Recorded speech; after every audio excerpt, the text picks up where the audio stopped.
The very last point is about creating flexibility or more control for the client.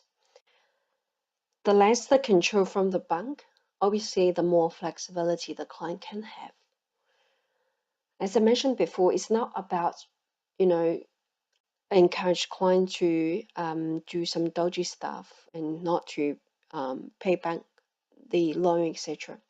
It's really about how they can deal in the unforeseen situation, how they can deal with those adverse situations, so they don't have to be reactive to the existing policy in place or the existing lender control in place. So it's really about creating those kind of freedom for clients, so they have more option for them. So there's about a few scenarios that we help clients to create that kind of flexibility. Now, number one is to we always ask our client to think about the revolving credit facility.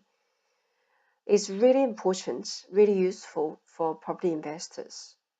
Back in 2008, when the interest rate was extremely high, like 9%, 10%, there's a lot of mortgage sales. The common reason is because the cash flow issue. It's not about the negative equity. The bank will not mortgage sell people's property because it's mortgage, because of negative equity situation. It's all about repayments. So as a property investors, everything is on interest only. If the interest rate spike, but they can't recover all those increased costs from the rent, then they will be in trouble. So as a property investor, we always suggest a revolving credit for those rainy days. Same token for self-employed clients, because they're exposed to a lot of risk, and some of the risks are totally out of their control. The revolving credit can become really handy. It comes to cash flow. Without the cash, the business can die easily, regardless if they have a brilliant idea for the business. When I say self-employed people, I really mean including myself. I have some revolving facility. I had it many years ago. I never used it, but when I had my business, I use from time to time. But of course, I make sure it's repaid when it's available. But revolving credit has really become a blood of the business. Super, super important. The other kind of category of clients that we think revolving credit is for people who expect income decrease or expect the expense increase. And typical client like that is the client is about to have a baby, so their income will change from both working to just one income earner. So the income actually decrease. On the other hand, the expense increase. Baby are expensive, right? So in that situation, they want to make sure that they can immune from any interest rate increase, because they are on one income now. If interest rate change by 3% overnight, can they really afford it? Do they have plan B? Now the plan B can be revolving credit. So when we review the client loans, we find out what their plans are. And if we notice they're going to decrease in income and or increase in expenses, we actually recommend that revolving facility. So they are pretty important for those type of people. In here, I actually list example of our client Liu Shichun. Now, his business actually grew dramatically year on year over the last 2 years. When people are actually growing so fast, the cash flow can be the biggest killer. So have a revolving credit in place can help the business to go over the tough period. And once they become stabilized, it's much safer. So that's about revolving credit benefit to give client more control. The second part is about how to structure the loan to reduce or avoid the impact of other security and the client income. So this really mean, for example, clients now had issue with their income, so they may decide to sell one of their properties and use the sale disposal income to continue whatever they want to do. Now, in that situation, if they have everything with one bank, after they unconditional sell the property, the worst scenario is the bank actually take all the sale proceeds because the client can't prove the income. So they pretty much take all the sale proceed, net sale proceed after deducting solicitor fees and other costs. So the client actually have nothing to keep to do whatever they want. And in hindsight, if they know they're not going to get any cents from the selling the property, they probably never want to sell. So it can be a disaster. However, if we structure the security by splitting the security with a different bank, all they need to do is just repay a loan, borrow from one bank, and not have to worry about the other assets. So that's about what I mean by reduce or avoid the impact of other security and or client's income. The next point I want to make is how we can structure in a way that support client future goals. Now, the future goal it can be buying more property or developing property, for example. The more we can understand our client, the better we can actually help them to achieve their goals for the future. A typical example we have is Matthew Charles.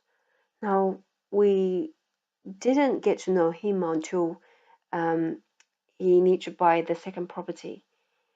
The first property was his family home. He and his partner purchased that family home by going into ANZ branch and get a loan. It was super easy because his income is more than sufficient for that kind of a loan amount. There's no drama. He was happy. But what the banker didn't understand that Matthew actually wanted to buy the second property very, very soon. And the real timeline was just 6 months apart. So when it comes to the second property, because the way that Matthew income is not fully taken into account with ANZ, he actually doesn't have sufficient borrowing capacity from ANZ. He was really desperate when he came to me. He really wanted to buy this property for rental, and he only have a few days left to meet the finance condition. So if Matthew work with us, we normally ask what's your next goal is once you purchase your family home. If we knew that, then we can work out, okay, probably another bank would be better, even though their pricing are slightly higher, but they will support you to buy the next property very, very soon. So it's really important that we understand not just the current goal, but about future goals and how we can facilitate that goal to be achieved. The next point is about creating flexibility for the lender options. So this point is focused on lender options. A typical example we had in this scenario is Henry Han. Unfortunately, I have to use Henry Han for a number of points because in his scenario, actually, there's a lot of benefit that we actually delivered to him. So, as I mentioned before, he placed or his security and loan with ANZ. And by talking to a client, we understand one of his rental property has a development potential. Even though he's not 100% sure he's going to develop that property, but there could be option. If he keep everything with one bank, and in the future, in case he want to develop the property, he has to go back to his lender. And if the current bank is not supportive, he has no choice. But if we split the banks for him in advance and make sure the equity is maxed out for that property with the potential for developments, then give him the best chance to succeed. So that's about creating flexibility from the lender option perspective. Finally, it's more applicable for our property investor clients. So that's about max out the borrowing capacity from LVR perspective. For the maintenance bank, when I say maintenance, it actually means the client need just to focus on the pricing every time, make sure that bank would give them very competitive pricing. Probably not the best. You can't guarantee best every time, but that bank normally have a reputation for really competitive pricing. Whereas another bank we call growth bank, and that bank, the main goal is to give a client the maximum borrowing capacity, or most friendly in terms of accepting a particular type of application. For example, one bank may not willing to do any property development deal, whereas other bank are quite open, for example. So we create a growth bank, and we less care about the pricing because pricing comes secondary. It's about the growth strategy.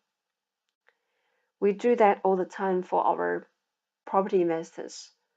So when we split the property and the loans for them, we actually keep in mind what are the ones that have potential or equity and which ones pretty much maxed out, and we split by maintenance bucket and the growth bucket so that the client has the flexibility to grow their property portfolio.